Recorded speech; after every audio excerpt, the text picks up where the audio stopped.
반갑습니다. 이 사연을 들어주셔서 감사합니다. 썰을 듣다, 썰을 읽다, 썰에 미친 남자, 썰미남입니다. 사연은 상세 설명에 이메일로 부탁드립니다. 좋아요와 구독, 공유를 해주시면 더 빠르게 더 많은 사연을 제작할 수 있습니다. 그럼 바로 시작합니다. 안녕하세요. 최근에 우리 아파트에서 발생한 충격적인 사건으로 인해 이런 이야기를 보내게 되었습니다. 제 이야기를 끝까지 들어주시길 바랍니다. 저는 남편과 함께 살고 있는 여성입니다. 사실 저는 경주 지역에서 사업을 하느라 주말에만 남편과 함께 생활하고 있었습니다. 처음에는 우리 부부가 아이를 가지길 간절히 원했습니다. 결혼 후 우리는 1년 동안 열심히 노력하며 3명의 아이를 키우려고 계획을 세웠습니다. 그러나 아이가 쉽게 생기지 않자 이상함을 느끼고 병원을 찾아보았습니다. 그 결과 제가 임신할 수 없다는 판정을 받게 되었습니다. 결혼 후 1년 동안 일을 하며 몸이 지치게 되었고 그 과정에서 자궁에 암이 발견되었습니다. 자궁 수술을 하면 더 이상 아이를 가질 수 없게 되었고 수술을 안 하면 제 생명에도 위험이 따르는 상황이었습니다. 힘들게나마 수술을 선택한 것 같습니다. 사실 그 이후로 저는 자신감을 많이 잃은 상태였습니다. 여성으로서의 가치가 없다고 생각되며 아이를 가질 수 없다는 사실에 슬픔에 잠겨 있었습니다. 처음에는 남편도 큰 충격을 받았지만 그래도 저를 사랑해주는 사람은 남편뿐이기 때문에 위로해주고 최선을 다해줬습니다. 우리는 아이를 가질 수 없지만 대신 우리의 삶은 행복하게 살자고 약속했습니다. 그렇게 우리 부부의 관계가 좋아지기 시작한 것 같았습니다. 하지만 아이를 가질 수 없어서 서로 불만과 감정적인 충돌이 점점 늘어나며 다퉜던 날이 많아졌고 결국 오늘 이야기할 정도로 말다툼이 심해지게 되었습니다. 당신은 나를 무시하는 거야? 아이를 가질 수 없어서 이런 거야? 라며 서로의 상처를 언성을 높여 표현했습니다.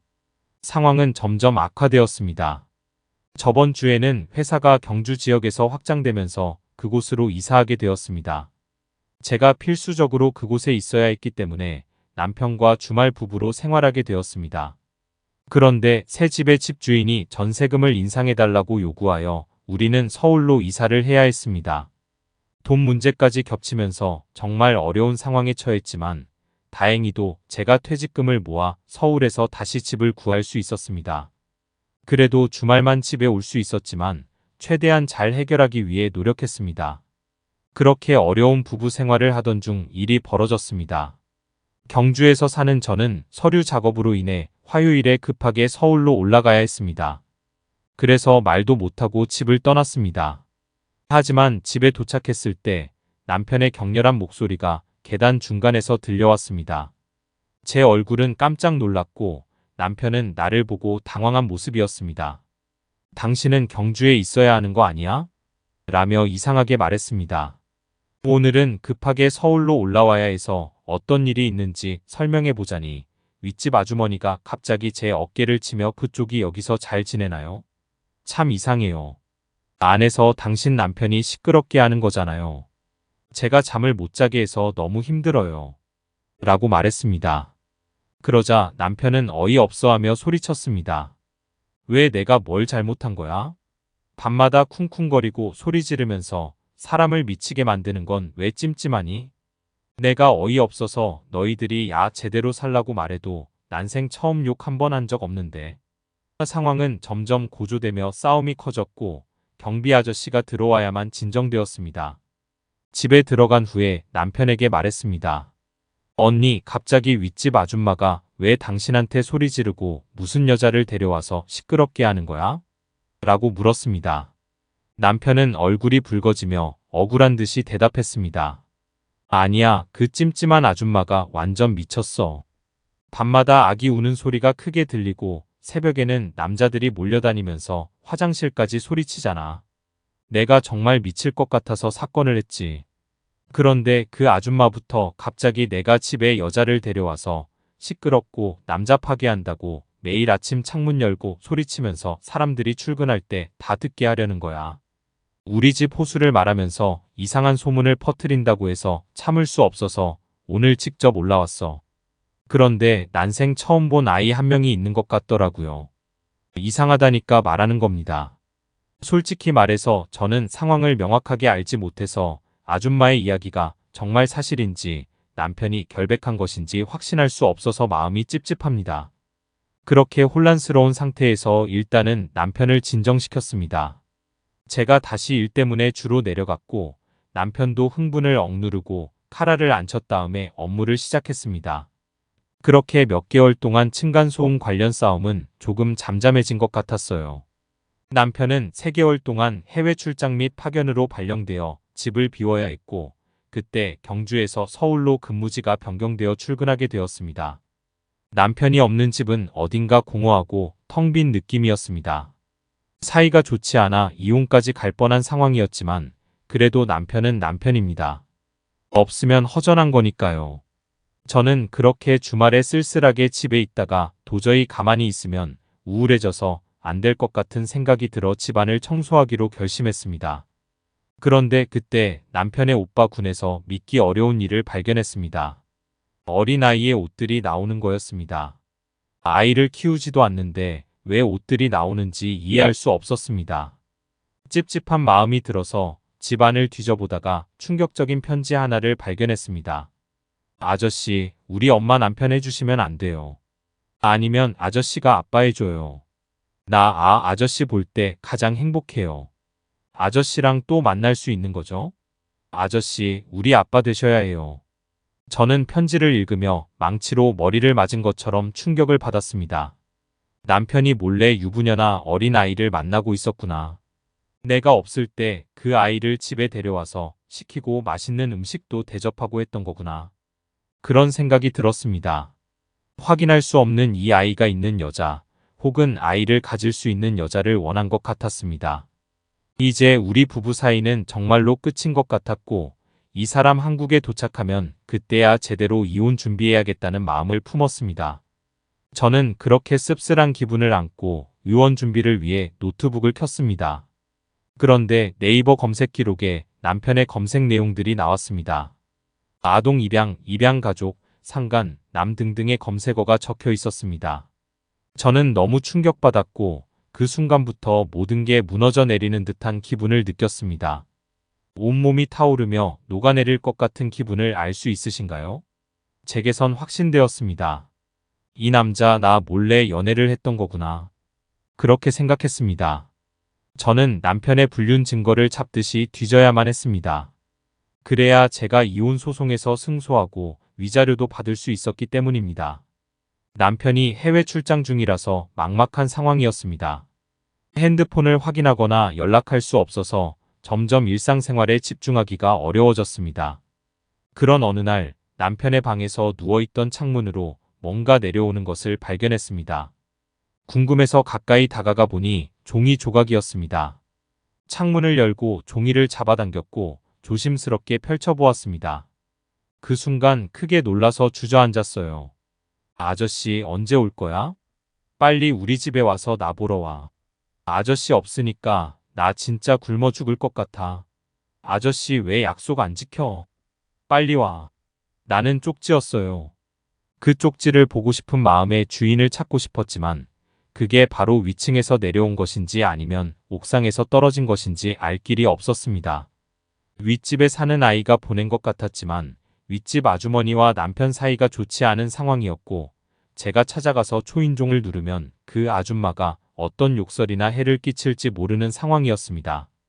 의심스러운 마음으로 회사를 퇴근하고 집에 돌아왔을 때 창문을 보고 깜짝 놀랐습니다. 종이 쪽지가 창문에 덜렁덜렁 달려 있었던 거예요. 아저씨 다 종현이야. 나 좀 살려줘. 이 집에서 구해달라고. 아저씨 때문에 내가 겨우 살고 있는데. 라는 메시지였어요. 이상해서 너무 소름 돋았습니다. 천천히 그 쪽지를 가지고 경비 아저씨에게 찾아갔습니다. 아저씨, 이런 쪽지가 왔거든요. 이런 걸 보낸 집을 찾아야 할 것 같은데요. 한 개도 아니고 몇 개씩이나 저희 집에 하루에 멀다 하고 내려오는 건 관리 차원에서도 조치를 취해야 할 것 같아요. 라고 말했고 경비 아저씨는 알겠다고 하면서 방송을 했습니다. 백일동 라인 주민들께 알려드립니다. 현재 요 며칠 사이에 집 안에 있는 아이들이 장난으로 명주실에 쪽지를 감아 아랫집으로 내려보낸다는 신고가 있었습니다. 단순한 장난을 넘어선 SOS 신호 같은 말을 보내는 내용들이 적혀 있었고, 이로 인해 이웃 주민들이 불안에 떨며 이도저도 못하는 상황입니다.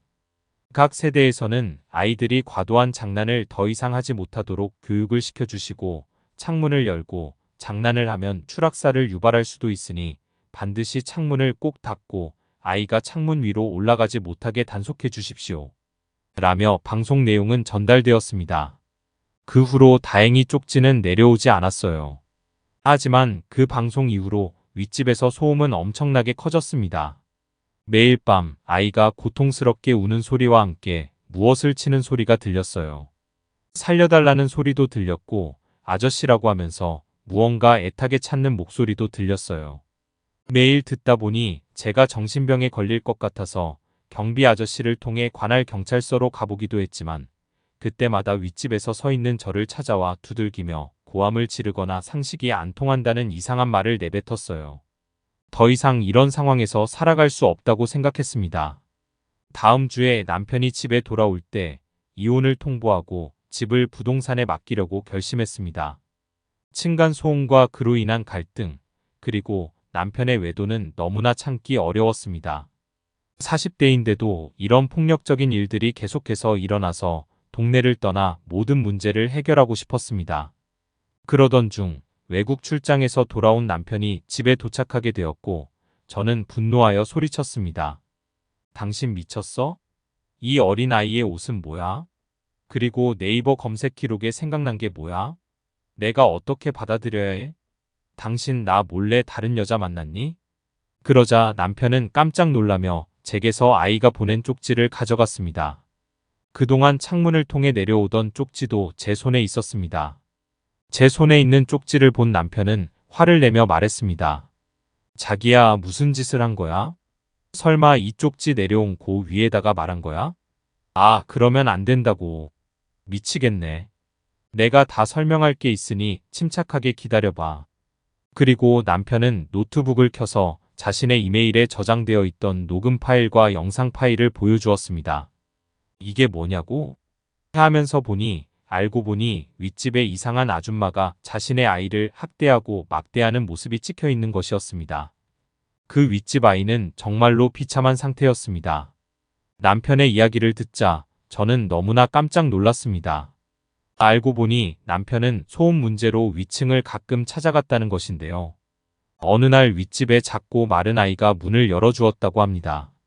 그러나 그 아이의 몸은 파란색으로 변해 사람 형태와는 다른 모습을 갖추었습니다. 그 아이를 본 순간 저는 눈물이 나왔고 어떻게 된 일인지 물었습니다. 알고 보니 그 아이는 유부남과 몰래 불륜을 하던 중 임신하여 낳은 아이였으며 그 후에 유부남과 결혼 계획이 틀어져서 그 여자는 상간녀가 되어 고소당하고 인생이 완전히 망가진 것입니다. 정신과 약을 복용하면서 버텼지만 그것도 약발이 잘 통하지 않아 정신분열증 장애까지 가지게 되었습니다. 이 사실을 죄 없는 우리 남편에게 풀었던 거죠. 그래서 남편에게 네가 밤마다 여자를 데려와서 내가 시끄럽게 못 살겠다 등의 거짓말로 제 남편과 저의 사이를 멀어지게 해 자기 같은 상황을 만들려고 한 것입니다. 게다가 당연히 자기가 사랑한 남자의 아이를 가졌다가 그 남자에게 버림받은 이 아들이 괴로워서 모든 스트레스를 그 아이에게 푼 것이죠. 그래서 아이의 몸 상태가 말로 표현할 수 없을 정도로 안 좋았고 몸을 굴려 돈을 벌던 그 여자는 집에 밤마다 찾아오는 손님들이 그 아이에게 스트레스를 푼 거였습니다. 하지만 이 상황을 알게 된 남편은 당장 그 여자를 신고하려고 했지만 섣불리 신고하면 그 아이가 더 위험에 빠질 것 같아 확실한 증거를 잡기 위해 녹음기와 영상으로 증거를 남겨두었습니다. 게다가 위치와 자가 자리를 비워줄 때 남편은 몰래 위로 올라가서 아이를 저희 집으로 데려와 시키고 밥을 먹이거나 했던 거였습니다. 윗집 아줌마가 오면 아이는 낯이 위로 올라갔다는 사실을 알게 되었습니다. 그래서 남편은 아이가 힘들거나 정말 위험한 상황에 놓일 때마다 실에 편지를 매달아서 우리 집으로 내려보내라고 한 것이었습니다. 하지만 저는 그것을 잘못 이해하고 아이들이 장난을 치는 줄 알았으며 경비에게 신고하여 아파트에 방송까지 하였습니다. 이제야 모든 사건의 전반적인 상황을 알게 되었습니다. 하지만 이미 너무 늦어버린 것 같아요. 순간적으로 저는 극심한 후회와 걱정이 밀려왔습니다. 그 아이가 너무나 걱정되었고 남편에게 미안하다고 말하며 자책했습니다. 남편은 괜찮다며 오히려 자기가 오해를 만든 것 같아서 미안하다고 했습니다.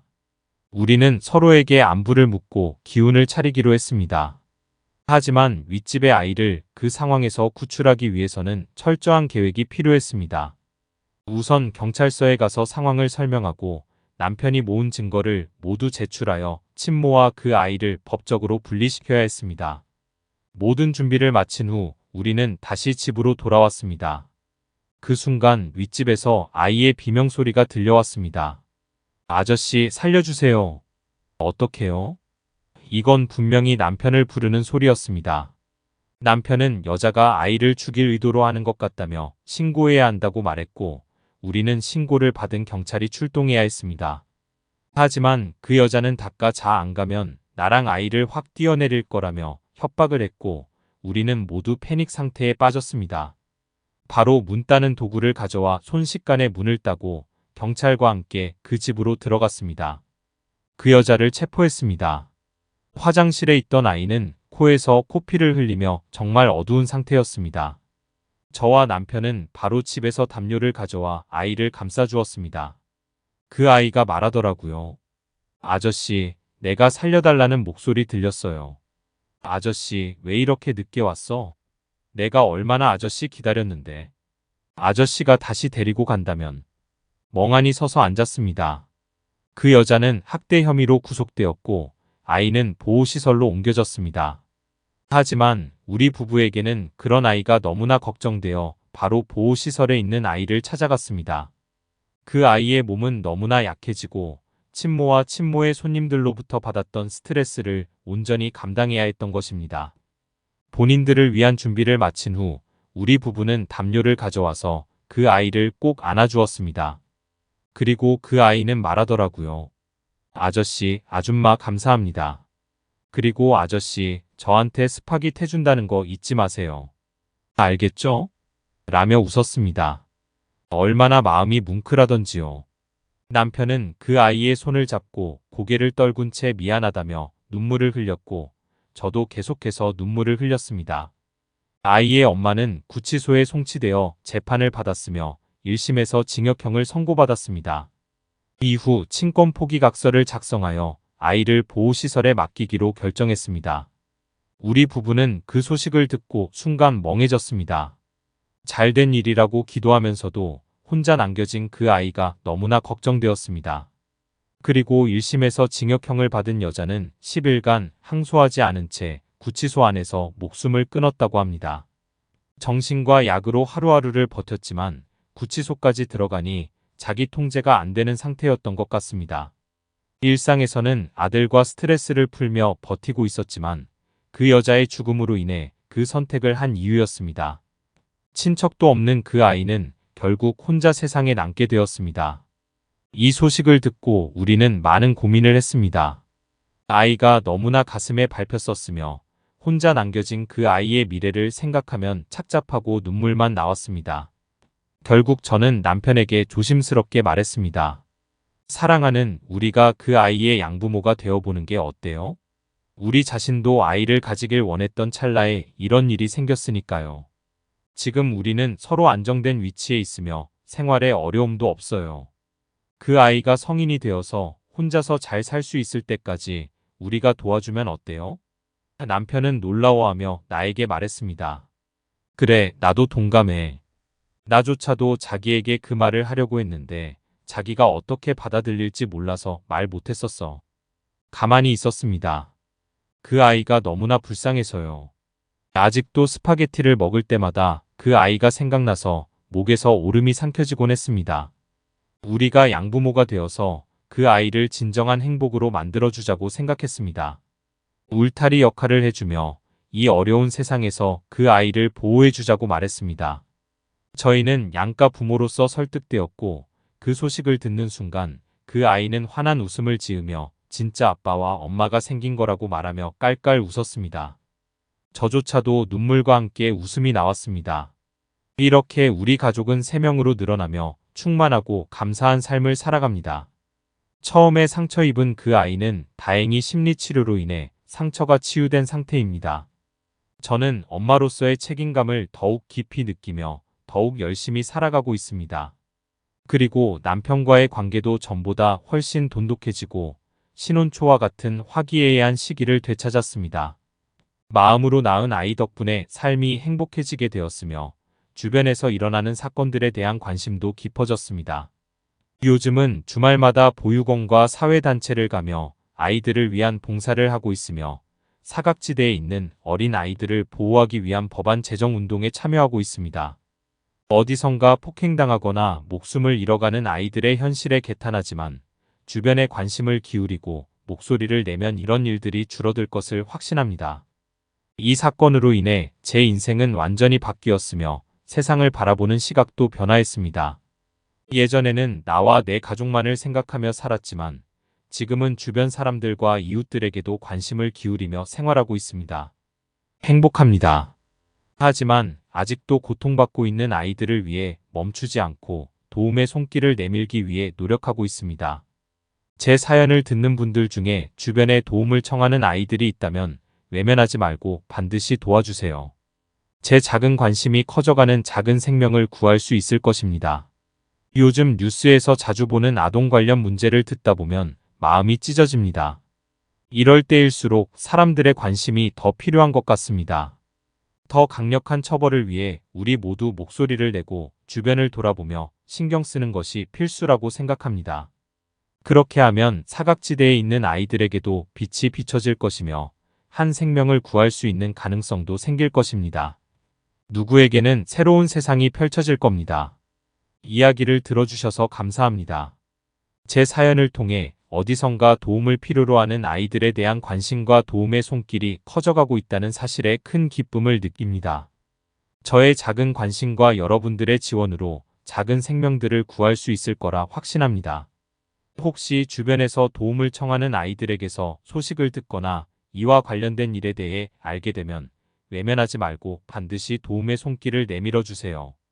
그럼으로써 우리 모두가 어린아이들의 삶에 희망과 변화를 가져다 줄 수 있을 것입니다.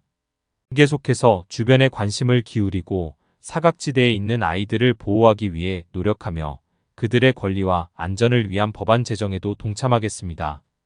다시 한번 저의 이야기를 들어주셔서 감사합니다.